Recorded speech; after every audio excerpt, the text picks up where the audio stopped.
राज्यात ई-लायब्ररी तालुका स्तरावर ठिकठिकाणी सुरू होण्याची आवश्यकता आहे। राज्यात ग्रंथालयांचे अनुदान बऱ्याच वेळा थकीत राहते। त्यांचे अनुदान आणि तेथील कर्मचारी यांच्याकडे लक्ष देण्यासाठी अनुदान दिले पाहिजे। विरोधी पक्षनेते अंबादास दानवे यांचं विधान परिषदेत वक्तव्य।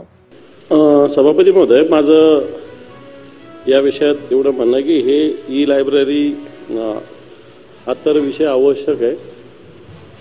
काळानुरूप खरं तर अशा ई-लायब्ररी तालुका स्तरावर ठिकठिकाणी मोठ्या प्रमाणात सुरू होण्याची आवश्यकता आहे। पण दादा, ग्रंथालयाचं अनुदान त्याच्यात अ दर्जा, ब दर्जा, क दर्जा असं याच्यामध्ये मागच्या काळात बऱ्याच वेळेस थकीत राहतं, वेळेवर येत नाही।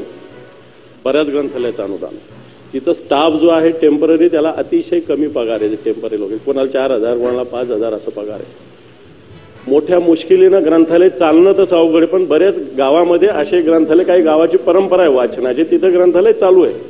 आणि म्हणून मला असं वाटतं की ग्रंथालयाचं अनुदान आणि याच्यामध्ये एक स्टाफ याला सुद्धा काही आपण सातत्यानं लक्ष देण्याची आवश्यकता आहे। दुसरं की अपग्रेडेशनबाबत जिल्हा नियोजन समिती खर्चातून आर्थिक तरतूद करणे, जसं आता आपण वेगवेगळ्या विभागाला सांगतो याच्यातून 3% करा, याच्यातून 2% करा, याच्यातून 1% आपण राखीवच ठेवतो।